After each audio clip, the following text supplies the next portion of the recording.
পুরো মার্কেটটা ধ্বংস হয়ে গেল। এটা মারছিল তো মারার পরে দেখি খুলি মারি, তুমি তো ভিতরে আমরা 10 খুলি মারি এটা নাই গ্যাস। আমি দোকানটা দেখবো ভাই। হ্যাঁ কিচ্ছু হবে না। আপনার দোকান আপনি দেখবেন। দেই আমিও যাচ্ছি দেই মালিক তো মাল বাইরে নিয়ে গেছে এটা নিয়ে চিল্লাইস না তুই কি করছিস জটলা করিস না আগে দাঁড়ান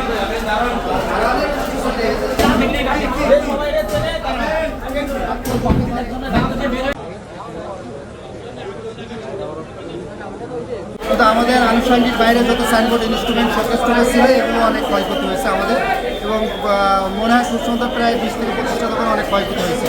আপনার শুক্রবার খুব সুন্দর শর্ট সার্কিট হয়ে আশিকের দোকানে শর্ট সার্কিট হয়ে গদুল এন্টারপ্রাইজ ওই দোকান থেকে শুক্রবার শুরু হয়েছে।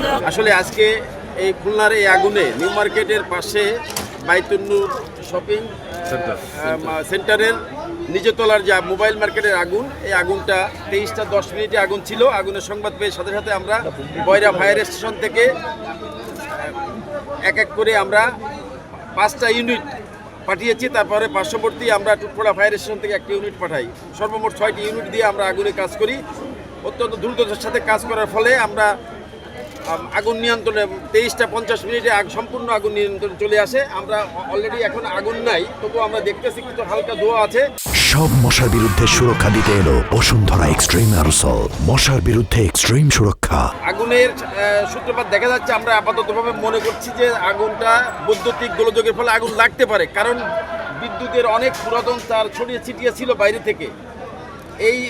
এই কারণে আমরা মনে করছি হয়তো বিদ্যুতের তার থেকে আগুন লাগতে পারে। আমাদের একটু এখানে মার্কেটে আমি বলি, এখানে সচেতনতার অভাব আছে। বিভিন্ন আগুনে দেখা যায় কি প্রায় বিগত 20-30 বছর আগের দোকান, অনেক ইলেকট্রিক যে ওয়ারিংগুলো ছিল এগুলো ঝুলে গেছে, অনেকটা দুর্বল হয়ে গেছে। এগুলো মেনটেন্স করা হয় না ঠিক মতো, যার ফলে আগুনের অনেক সময় এরকম দেখা যায় আগুনের হঠাৎ শর্ট সার্কিটের ফলে আগুন ধরে যায়। কোনো হতাহতের কোনো চিহ্ন পাইনি, এবং প্রাথমিকভাবে আগুন নির্বাপিত হয়ে গেছে। তবে আমরা অনুরোধ জানাই, এরকম যে মার্কেটগুলো আছে এই মার্কেটগুলো যদি আমরা রীতিমতো একটা টাইম মেনটেন করে ইলেকট্রিক ওয়ারিংগুলো মেনটেন্সের আওতায় আনি, তাহলে এই আগুনটা। আচ্ছা, কয়টা দোকান পাশে আমরা এখনো ক্ষয়ক্ষতির আমরা সম্পূর্ণ এখনো বলতে পারবো না, কারণ আমাদের ওই যে ড্যাম্পিং ডাউনের কাজ হচ্ছে। সম্পূর্ণ আগুন নিয়ন্ত্রণে পরে আমরা বলতে পারবো।